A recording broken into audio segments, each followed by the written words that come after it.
시간은 흘러 태종이 즉위한 지 6년째가 된 1406년 8월 어느 날 태종은 주요 정승들을 불러놓고 폭탄 선언을 합니다.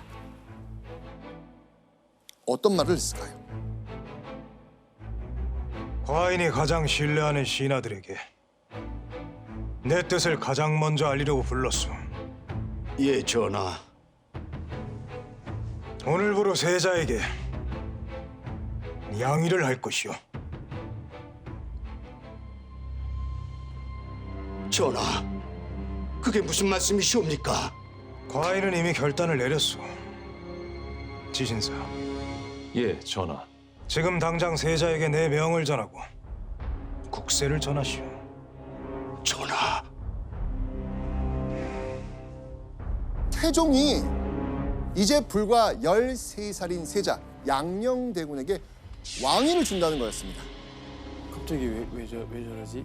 자, 그럼 태종의 이런 뜻을 건네들었을 원경왕은 또 어땠을까요? 근데 원경왕후의 입장에서는 싫어할 이유가 하나도 없잖아요. 맞습니다. 원경왕후 입장에선 뭐 그닥 나쁜 일이 아니었죠. 자신의 첫째 아들 양녕대군이 왕위 물려받는다는 거잖아요. 하지만 그건 원경왕후의 입장이고요. 조정 대신들, 네, 양위하시지요. 이렇게 할 수 있을까요? 아니되옵니다. 네, 왜요? 왜냐면 왜냐면은- 떠보는 거잖아요. 어. 맞습니다. 그래서 문무백관들은요, 양위 선언 이튿날부터 단체로 결사 반대를 목 놓아 외칩니다. 이들 사이에서는요, 원경왕후의 동생들 민무구, 민무질 형제도 당연히 있었습니다. 자, 그렇게 양위를 놓고 태종과 신하들의 실랑이는 일주일이 넘도록 계속됩니다. 그리고 결국 태종이 양위하지 않는 것으로 이 사건은 일단락됩니다. 자, 그렇게 해프닝으로 끝난 듯했던 태종의 양위 파동. 그런데 양위 소동이 일어난 지 약 1년이 됐을 무렵인 1407년 7월 상소 한 통이 궁 안을 발칵 뒤집어 놓습니다. 그 상소는 원경왕후 역시 경악할 만한 내용이었습니다. 자, 어떤 내용인지 한번 보시죠. 지난해 전하께서 장차 내선을 행하려 할 때 민무구 등은 스스로 다행하게 여겨 기뻐하는 빛을 얼굴에 나타냈으며, 즉 민무구 등이 태종이 양위 의사를 밝혔을 때 왕이 바뀌는 걸 좋아했다는 겁니다. 태종의 입장에서는 그 행위는 용납할 수 없는 불충 중에 불충이었겠죠. 맞아. 그런데 상소에는요, 민씨 형제의 문제 행동이 또 적혀 있었습니다.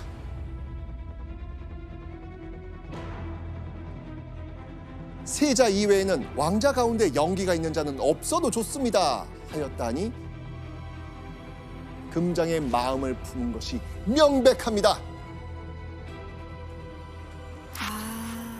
그러니까 민무구, 민무질 형제가 세자 외의 왕자를 죽이고 그 세자를 앞세워 정권을 장악할 마음을 품었다, 영모를 꾀한 게 명백하다라는 겁니다.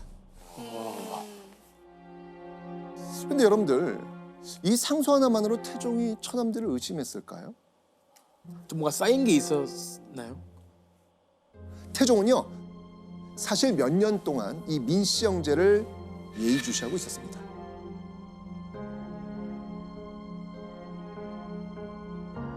내가 이모년에 매우 큰 종창이 났었는데 무구, 무질 이들은 가만히 병세를 엿보고 9살 된 어린 아들을 끼고 나라 권세를 쥐려고 꾀하였다. 그러니까 해석해보면 태종이 즉위한 지 2년째 되던 1402년의 민씨 형제 등이 당시 9살 된 세자 양녕대군을 왕으로 세우고 권력을 쥐려고 도모했다라는 거예요, 지금요. 한마디로 1402년 이미 민씨 형제가 양녕대군을 앞세워 권력을 차지하려는 거 아닌가라는 의심이 싹터 있었다는 겁니다. 그 와중에 1407년 상소는요, 그 의심의 불길에 기름을 퍼부은 격이었죠. 교수님, 그 민씨 형제가 진짜 영모를 꾸민 건 맞아요? 민씨 형제가 영모를 꾸몄다라고 하는 정확한 증거는 없습니다. 하지만 영모가 언급된 이상 민씨 형제의 편을 들어줄 사람은 없는 거지요. 그리고 태종 스스로 즉위 초부터 민씨 집안의 권력이 강해지는 걸 상당히 경계했고, 근데 그러던 중에 이 상소라고 하는 것은 사실 여부를 떠나서 민씨 형제를 처벌하기 위한 아주 좋은 명분이 되었지요. 자, 그러면 태종은 영모를 꾀했다는 혐의를 받은 민무구 민무질 형제에게 어떤 벌을 내렸을까요? 이게 반역이거든요, 반역. 어떻게 네. 보면. 의외로 강도가 좀 약한 벌을 내립니다. 자원안치라고 하는데요. 이 자원안치는 뭐냐면 두 형제를 그들이 원하는 곳으로 유배를 보내는 거예요. 아니 오히려- 본인이 원하는 곳이면은 그렇죠. 좀 그래도 약한 유배죠. 그렇죠, 그렇죠. 그런데 그때 누군가로부터 태종에게 깜짝 놀랄 요청이 하나 들어옵니다. 한층 처벌 강도를 높여서 둘을 더 먼 지방으로 보내라는 거였습니다. 자, 이 요청을 한 사람, 더 벌을 주라는 이 사람은 과연 누구였을까요? 설마 설마 누구야? 민재. 아버지? 정답! 태종이 아들들을 탐탁지 않게 여기고 있다는 걸 잘 알고 있었던 것 같아요. 그런 와중에 지금 여론까지 뜨거우니까 태종이 우리 아들들 죽이겠구나 라고 생각했던 것이죠. 그래서 차라리 지방으로 더 멀리 보내달라고 청했던 겁니다. 더 큰 벌이 떨어지기 전에 목숨만은 부지하게 하려고 선수를 친 겁니다. 미래를 보는 눈이 있는 사람이네요. 네, 맞습니다. 이렇게 순식간에 역적이 된 민씨 형제들. 자, 이 모든 상황들은 원경 왕후 가만히 있을 수 있을까요? 남편 태종을 찾아가 한마디를 던집니다. 원경 왕후는 남편이 이미 영모 확신했고 그래서 동생들을 이대로 용서하지 않을 거라는 걸 알고 있었습니다. 그러니 용서는 바라지도 않고 그저 제발 부모님이 살아계실 때 죽이진 말아달라고 한 겁니다. 너무 슬프네요. 그렇게 간신히 목숨을 부지할 수 있었던 이 민씨 형제들이었지만 이 사건을 그냥 넘겨서는 안 된다고 들고 일어난 사람들이 있었겠지요. 추측되시죠? 누구였습니까? 신하들. 그렇죠. 네, 바로 신하들. 신하들은요. 아니 욕심을 품은 민씨 형제를 더 엄격하게 처벌해야지요. 라고 하면서 끊임없이 상소를 올립니다. 신하들은 왜 이렇게 끊임없이 상소를 올렸을까요? 태종은 없애고 싶었던 거예요. 근데 이제 신하들에게 못 이기는 척 이제 그 신하들의 의견을 받들면서 자신의 의도를 실현하려고 한 거죠. 신하들이 태종이 민씨 형제를 죽이고 싶어도 처남이기 때문에 선뜻 행동에 못 옮기고 있다는 걸 눈치를 챈 거예요. 그런 태종의 의중을 읽고 일종의 명분을 만들어 주려고 했던 것으로 보이는 모습이죠. 와. 하지만 태종은요. 상소를 계속 모르는 척합니다. 오. 계속 모르는 척. 더 뜻이에요, 그게. 네, 도올리란 뜻이에요. 연기하네요. 좀 더 강력하게. 그럼요. 근데 태종은 적어도 장인인 민재가 살아있는 동안에는 죽이지 않으려 했던 것이죠. 그렇게 또 1년이 흐르고 1408년 9월 원경왕후는 청천벽력 같은 소식을 듣게 됩니다. 병석에 있던 아버지 민재가 세상을 떠난 겁니다. 남편 태종은요. 유배 갔던 민씨 형제들을 불러들여서 아버지의 장례를 치르도록 해줍니다. 그 다음은 뭐 했을까요? 그 다음에 그리고 단 보름 후 태종은 충격적인 교제를 내립니다. 거기서 민무구 민무질의 죄를 10가지로 정리해서 열거하죠. 교지를 통해 민씨 형제가 영모를 꾸미고 있었다고 단언을 한 겁니다. 이후 1409년 민씨 형제는 유배지 중에서도 가장 험지였던 제주도로 보내집니다. 원경왕후는 제발 거기서라도 멈추길 바랐을 겁니다. 그러나 다음 해인 1410년 유배지의 죄인들에게 과인의 명을 전하시오.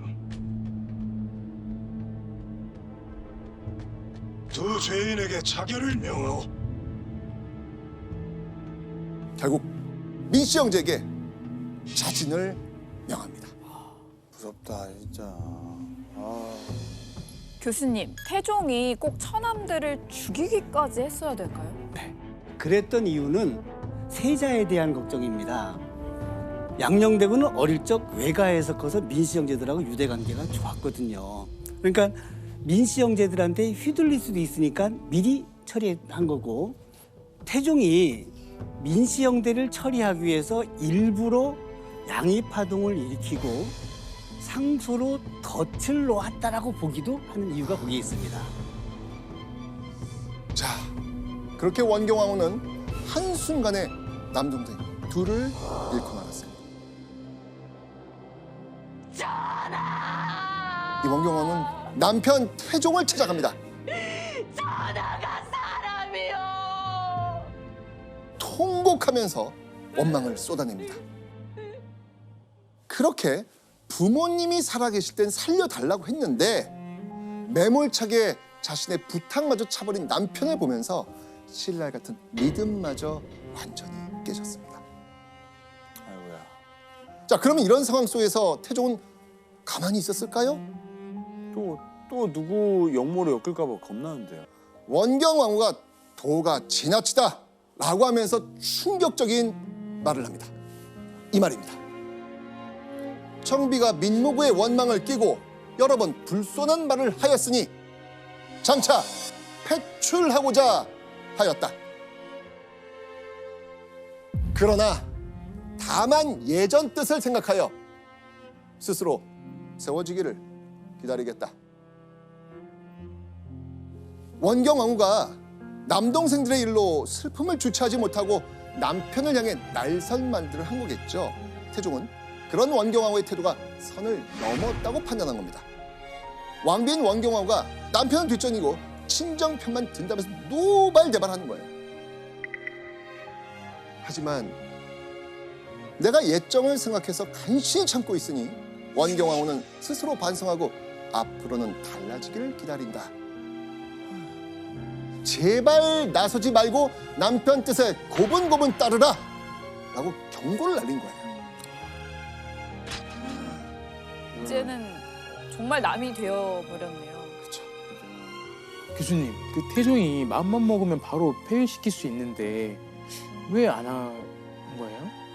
예, 그 실록에 보면은 조강지처임을 생각하여 차마 갑자기 버리지 못하겠다라고 이렇게 되어 있습니다. 그 태종이 원경왕후에 대한 측은지심과 동시에 조강지처를 버린 임금은 되고 싶지 않았던 것이지요. 그리고 세자의 어머니잖아요.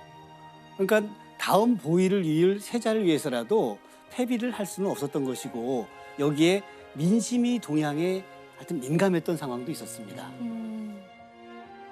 결국 태종의 바람대로 뒷선으로 물러나서 조용히 살아가던 원경왕후. 그런데 1415년 6월 원경왕후의 마음을 또 한 번 찢는 충격적인 소식이 들려옵니다.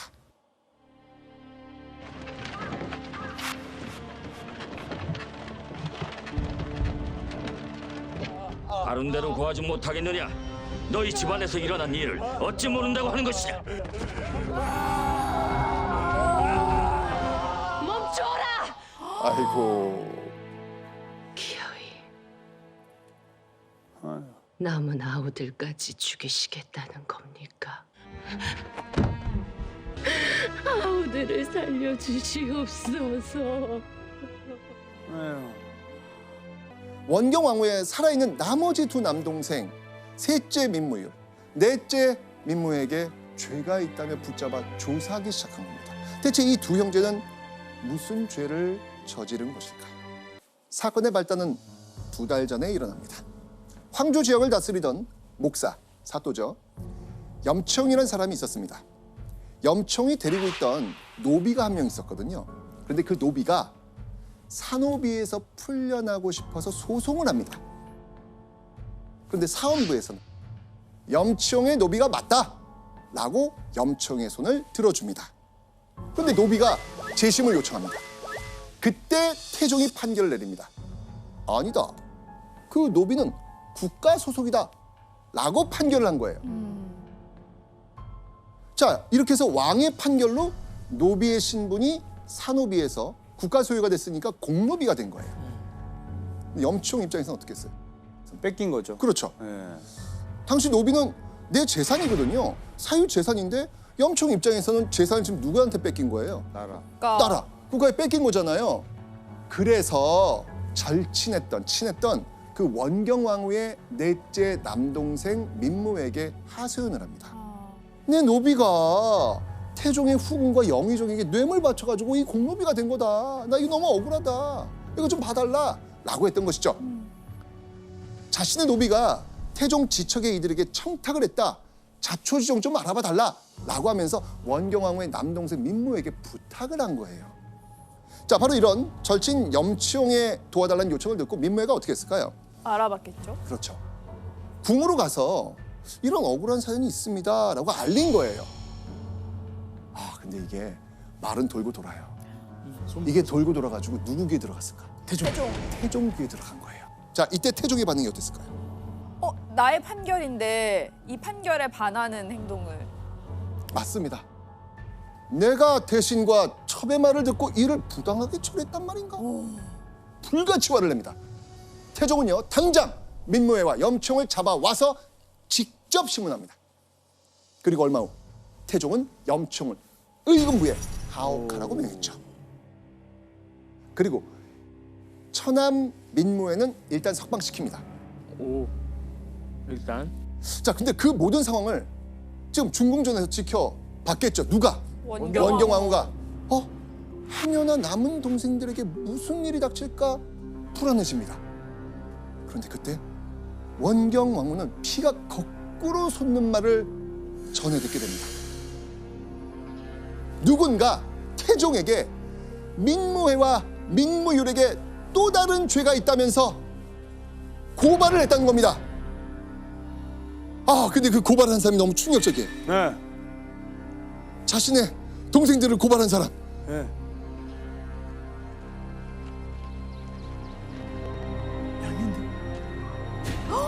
왜? 양대군이 있나 봐. 국문을 받아 마땅한 죄인들이옵니다. 일전에도 저를 찾아와 불충한 언사를 행한 적이 있사옵니다. 세자좌, 불충한 언사라니. 전하께서 자결을 명하신 두 외숙부가 사실은 죄 없이 억울하게 죽었다고 말했사옵니다. 왜 그러지?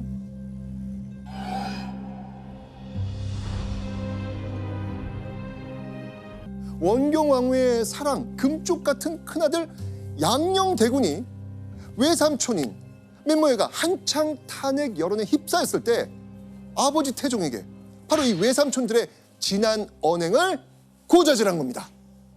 세자 양녕대군이 고한 사건의 전말은 이랬습니다.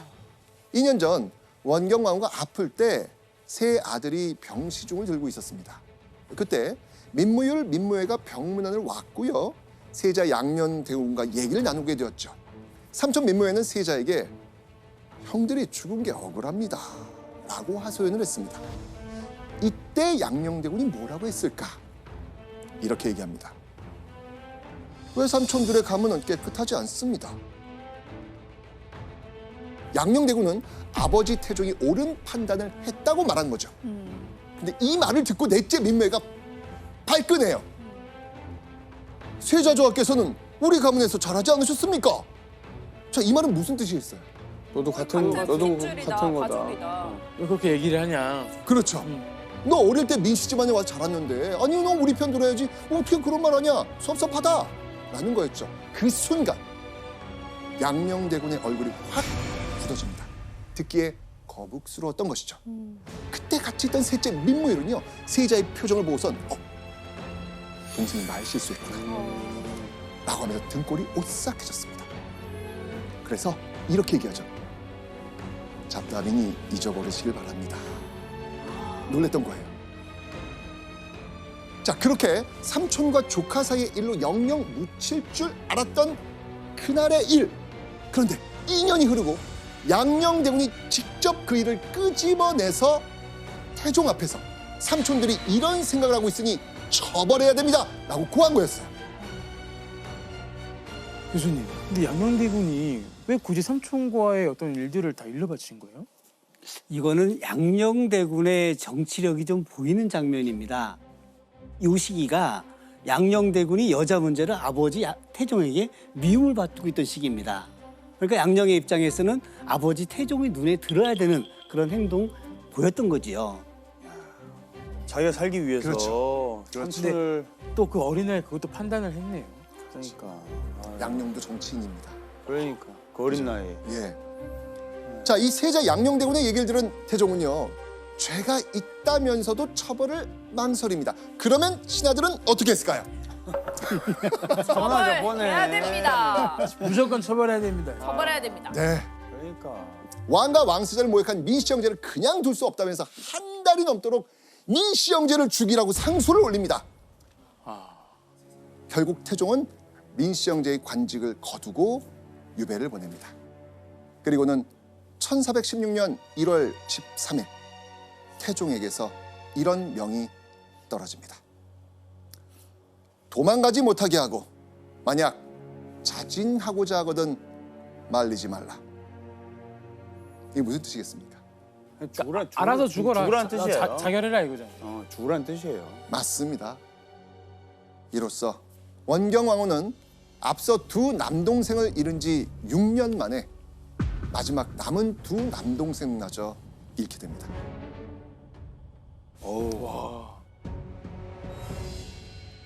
그렇게 처참하고 처참하게 남동생들의 죽음을 겪은 원경왕후.